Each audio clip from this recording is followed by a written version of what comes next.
A ver, este tema ha tenido polémica y es un tema bien profundo. Y el año pasado, en el segundo semestre del año pasado, se tomó la decisión de crear un comité de expertos que convocó el Ministerio de Salud para finalmente definir lineamientos técnicos en torno a la terapia hormonal y establecer como una hoja de ruta para los menores de edad que desean iniciar su transición de género. Esa es la principal tarea que tenía este comité de expertos. Y después esto se trabajó en la Cámara de Diputados, donde recientemente se aprobó un informe que está en contra del programa Chile Crece con Orgullo, también conocido como el Programa de Apoyo a la Identidad de Género de Tratamiento Hormonal para Menores. Este fue un documento el PAIC se elaboró en la Comisión Investigadora de la Cámara, tiene varias recomendaciones, entre ellas suspender el programa y nuevos tratamientos hormonales a menores de edad con disforia de género. De eso y más queremos conversar esta mañana con nuestra entrevistada, Cecilia Pereira, encargada de la Comisión de Género de la Sociedad Chilena de Endocrinología y Diabetes. Muy buenos días, doctora, ¿cómo le va? Mucho gusto. Constanza Santa María y Claudia Álamo por aquí. Buenos días, muchas gracias por la invitación. Bueno, hola doctora, muy buenos días. Buenos días, muchas gracias. Bueno, en realidad es un tema, como ustedes bien mencionaron, que es muy complejo y es muy profundo y que en realidad requiere un alto conocimiento al respecto, ¿no? Y partamos quiero para situar un poco la conversación, lo decía Claudia, que el año pasado se formó, ¿cierto?, esta comisión. Después vino el informe de la Cámara y ahora lo más reciente, durante el 16 de mayo pasado, fue que el Ministerio de Salud respondió a este informe de la Cámara y de alguna manera respondiendo y retrucando, diciendo que el programa PAIC no contempla la prescripción de terapias hormonales ni intervenciones quirúrgicas, sino que solamente se trata de acompañamiento psicosocial.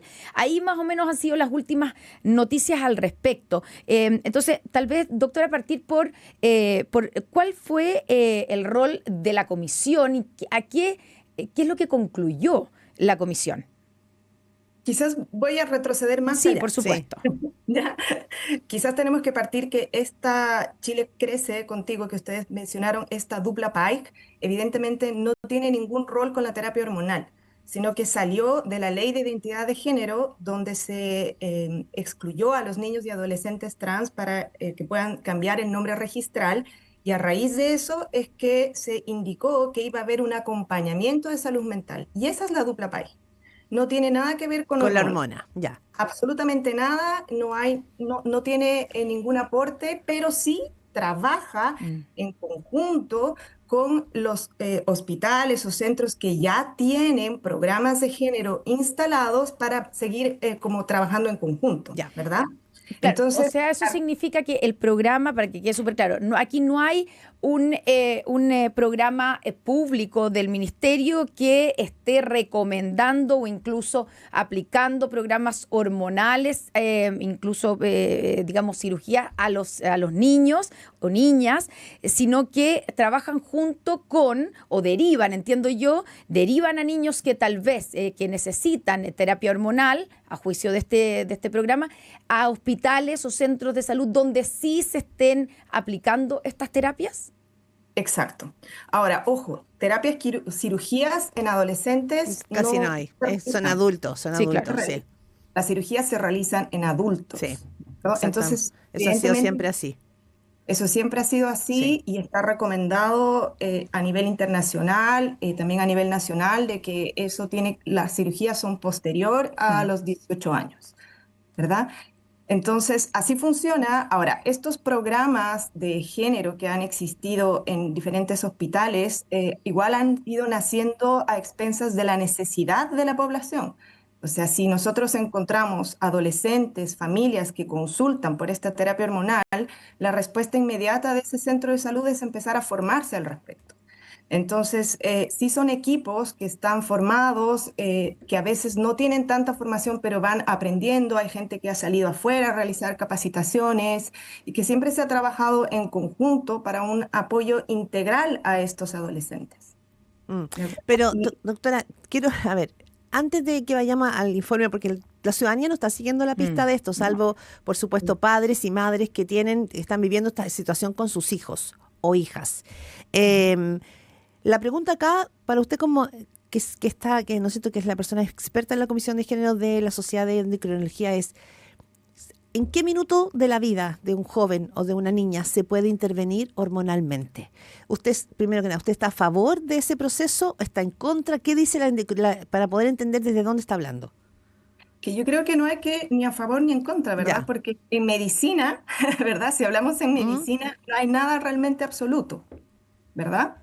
Entonces, yo estoy a favor de la salud integral de los pacientes y de las personas. ¿De acuerdo? Entonces, si yo tengo un adolescente que está con intento suicidio, que tiene una muy mala salud mental, una muy mala calidad de vida y que ha sido intervenido por un equipo de salud mental, que ha podido identificar, que ha acompañado en esta transición y que ha identificado si realmente hay una disforia de género, si tiene un apoyo social adecuado, si tiene las condiciones suficientes para tomar una decisión de un inicio de una terapia hormonal, entonces uno obviamente puede partir esa terapia hormonal. Más bien podríamos decir, y si hay publicaciones al respecto, del que no intervenir es un problema, porque hay suicidios. Y si revisamos en la OTD, que es acá en Chile, que Mm. hizo una gran investigación al respecto, 56% de menores de 18 años han tenido intentos suicidas. Entonces, no es que sea a favor ni en contra, sino estoy a No, favor ¿por de qué la... se lo digo? No, se lo digo por la polémica que se generó. Esto se volvió a Exacto. abrir,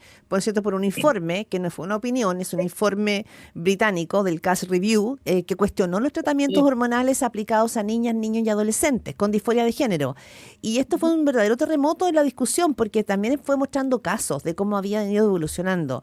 Entonces, Sí. cuando le digo favor y en contra, no es para decirle si usted es blanco y negro, quiero decir porque lo que pasó es que la Cámara finalmente rechaza este camino, digamos, que se está llevando, este programa contra tratamientos hormonales para menores. Es para poder entender finalmente, Ujú. Sí, bueno, voy a terminar un poquito la sí, otra pregunta que decíamos al respecto, ¿cuándo iniciar terapia hormonal? Sí. ¿Verdad? Y eso depende mucho de la persona, ¿de acuerdo? Porque está recomendado, primero que tratamiento hormonal en niños no existe. Eso no existe, claramente no. Y si se ha dado esa información, es una información falsa. O sea, ya, para que quede bien claro, porque hemos visto No. discusiones que dicen sí. hay niños e incluso reportajes donde aparecen niños, o sea, padres de niños o niñas de 6 años, 5 años, diciendo que los estaban como forzando a hacer terapia hormonal. ¿Eso no se hace? ¿Es No sé. mentira? Es ¿Cuándo, mentira. ya, La eso, terapia hormonal no existe en niños. ¿cuándo La comienza terapia la terapia hormonal hormonal? comienza cuando inicia la pubertad, ¿ya? Es decir, cuando nosotros en medicina hablamos de estados de Turner, que es cuando empieza el desarrollo puberal, cuando a una niña empieza un desarrollo mamario y en el niño hay un aumento del volumen testicular. Ya, eso puede ser a partir como de los 10 años ya. Ese es el problema, por eso es que no hay una edad Sí, de po. corte fija, porque por ejemplo hay algunas niñas que les llega la regla a los 9 años, ¿verdad? Y Claro. eso igual está al límite, pero está dentro. Por lo tanto, ese es el momento en que uno puede iniciar terapia hormonal, pero que es una terapia hormonal para bloquear la pubertad. Uno no inicia todavía terapia hormonal de reemplazo, así es el nombre, es decir, estrógeno o Ujú. testosterona. Solamente bloquea la pubertad Mm. y en general, el adolescente no llega a esa edad. Son muy escasos los adolescentes que llegan en edades más tempranas. Habitualmente, por ejemplo, no hay lastimosamente una literatura muy adecuada a nivel chileno, pero de los datos que se han ido informando, empiezan a partir de los 15 años, 14 años. Entonces, muy rara vez nos vamos a encontrar con alguna Sí. persona que haya iniciado a edad, digamos, Doctora, una cosa es lo que pase con la terapia hormonal y su sistema endocrino Ujú. y otro es el proceso psicológico también. Me imagino que cómo se van aparejando, porque una cosa no puede ir desconectada de la otra. Para nada. Y esa es la idea y esa es el por qué también se ideó esta dupla de acompañamiento PAIC. Porque lastimosamente son personas muy vulnerables. Es un adolescente, son vulnerables, sufren bullying, los molestan en el colegio, además se intersecciona con otras vulnerabilidades de situaciones sociales, por ejemplo. O sea, pacientes en mi hospital, es impresionante cómo están tan vulnerados en sus derechos como personas. Y si a esto le sumamos algo de salud, es aún mucho más complejo.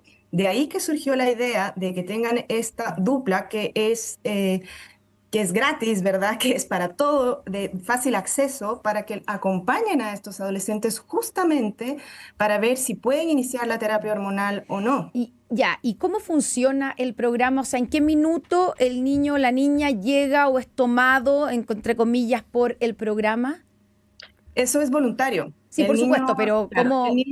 el niño o adolescente o a veces los padres y a veces también los identifican en el colegio. Ya. Y puede ser, porque ahí era parte de la polémica, ¿cierto? Puede ser que un niño o una niña, que estamos hablando de menores de edad, llegue al programa, por ejemplo, a través de una psicóloga o del colegio, sin pasar por, entre comillas, la tutela de los padres, que eso es una discusión que se dio el año pasado y de hecho una parte del informe de la Cámara de Diputados, entre las recomendaciones decía que se debe hacer modificaciones legislativas a la Ley de Identidad de Género para garantizar el deber y derecho preferente de los padres o representantes legales de educar a sus hijos, o sea, que ellos sean los que tengan algo que decir en el ingreso de los niños, niñas y adolescentes a este programa o a este tipo de programas.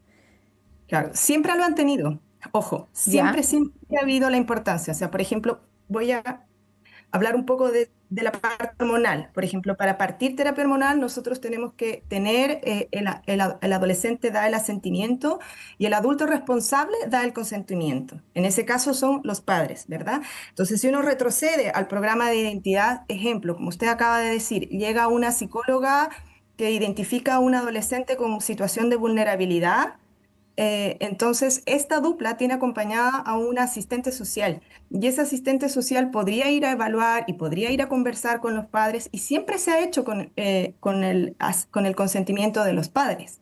El problema es qué pasa si nos encontramos con padres y yo he tenido pacientes Sí. lastimosamente que ya son adultos que han llegado así, con padres que estaban en drogadicción, que tenían abuso, que en una situación muy compleja y eso es muy vulnerable. Entonces Y, existen ya programas que sirven para acompañar y rescatar a estos adolescentes. ya, ¿y qué pasa en el caso de un padre o una madre que, entre comillas, no está de acuerdo, por ejemplo, en que se utilicen bloqueadores Puralex, que entiendo que se llaman, ¿cierto? Los que Rurales. detienen los cambios físicos en preadolescentes y adolescentes con disforia de género, y que no están de acuerdo que se aplique esa terapia, por ejemplo, ¿qué le pasa a usted como una endocrinóloga? Y el niño o niña menor de edad manifiesta que sí quiere entrar y hacer esa terapia. ¿Cómo se resuelve eso?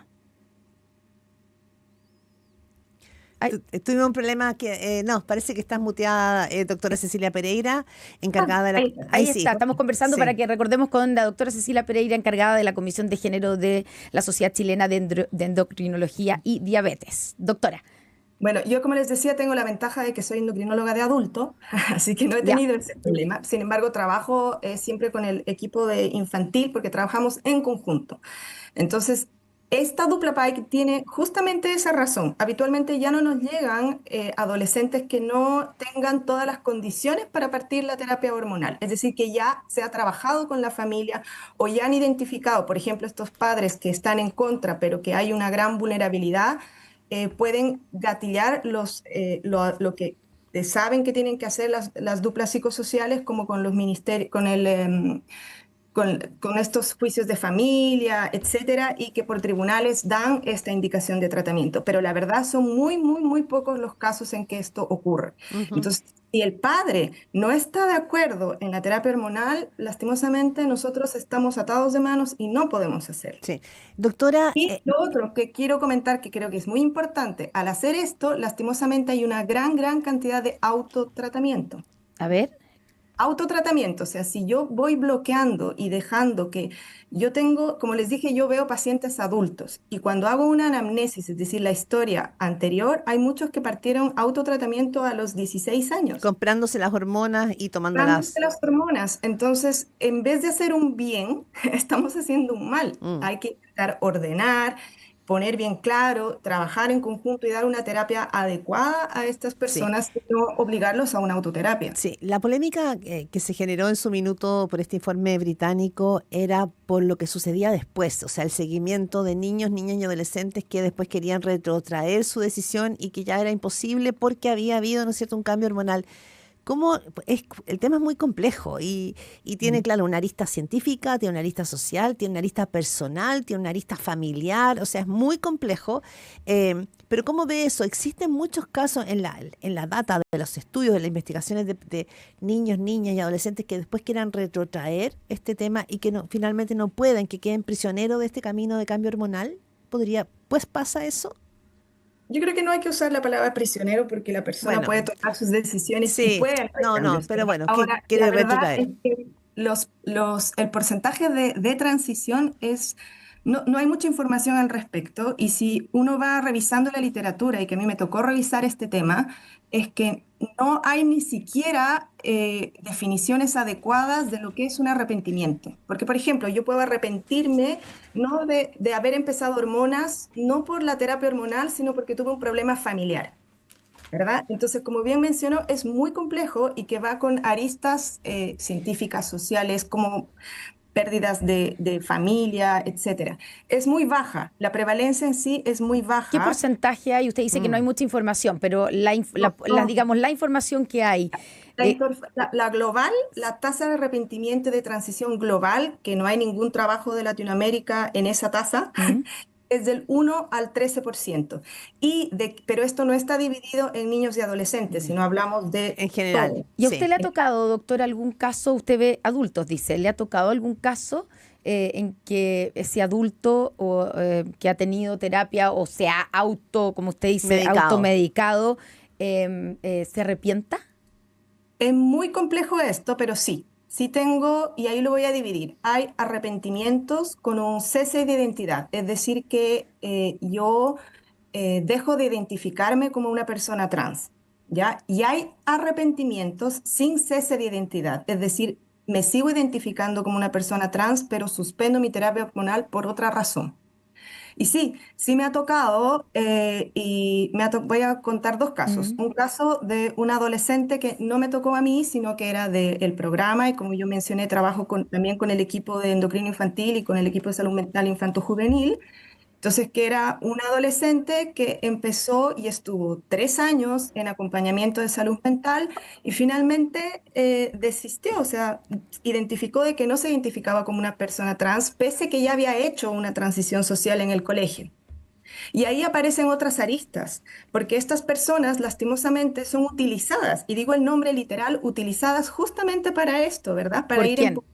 en políticas en contra de la salud, en contra de la atención y en contra del acompañamiento. Entonces, muchos de ellos tienen miedo y ahí sí quedarían prisioneros más bien como de la Mm. sociedad. Porque tienen miedo de decir lo que les pasa, porque son juzgados nuevamente. Primero los juzgaron por ser una persona trans y Mm. después por arrepentirse. Entonces este adolescente tuvo un acompañamiento con el equipo de salud mental que lo ayudaron en su de transición social porque no había empezado hormonas. Mm. ¿Verdad? Entonces, esto de que ay, les dan hormonas al tiro Ya. es falso. Ya, pero si les dieran Ese, hormonas, solo para terminar, si es que el niño, niña y adolescente tuvo tratamiento de bloqueadores hormonales o de incluso, digamos, más allá, Hormonas. de transición, ¿es reversible si es que ese niño o niña después ya no se identifica como trans o no se identifica con la nueva identidad de género? O sea, si es un adolescente y está con el bloqueador puberal y decide suspender, el bloqueador puberal es totalmente reversible. Ya, no es que exista porque una de digamos, de las conclusiones de este estudio CAS, o sea, que usted lo debe conocer de memoria, digamos, Sí. era efectivamente que decían que primero que no había evidencia para afirmar que el tratamiento de hormonas reduzca el riesgo de suicidio en la población y que además tiene efectos secundarios, riesgo para el desarrollo neurocognitivo, la salud de los huesos y la vida sexual. O sea, que no eran, digamos, inocuos. El problema del informe CAS es que también dejó afuera varios trabajos donde sí demostraron que hay una disminución de la tasa del suicidio. Ahora, el problema es que no va a ser como hablamos de las aristas científicas, que no es estadísticamente significativo. ¿ya? O sea, no va a dar una estadística significativa desde la parte, wow, sí, buenísimo. Pero si en vez de que se me mueran 4, se me muere uno, o sea, es muy importante porque estamos hablando de la vida de un paciente. Ujú. Entonces, sí hay una disminución y sí hay una mejora de la calidad de vida. Y en cuanto a esos efectos adversos, lastimosamente, en lo que hablan respecto a la salud ósea es que sí, obviamente, por varios, si utiliza Mm, este fármaco por mucho tiempo, va a haber una salud, o sea, una disminución de la densidad mineral ósea, se llama, pero al empezar estrógeno o testosterona, esa salud recupera. bien. Y el problema es que estos niños, estos adolescentes, son todavía que han empezado terapia hormonal, todavía tienen unos 30 años, 25 años. Entonces nos falta mucho como comunidad científica el poder sacar una información adecuada porque tenemos que esperar a que tengan Claro. 50, 60 años. Sí, falta Entonces todavía. Bueno, es muy el tema, importante cómo sí, publicar los datos y cómo doctora. explicarlos. Sí. Vuelo el tiempo, doctora Cecilia Pereira. Muchísimas gracias por esta conversación. Evidentemente Ah, da para muchísimo más, sí, porque además esto tiene que, uno tiene que aterrizar en lo que está Sí, po. pasando en las casas de los padres, los Exactamente. cuidadores de estos niños, niñas y adolescentes. Muchísimas gracias, que tengan muy buen día y buen fin de semana. gracias.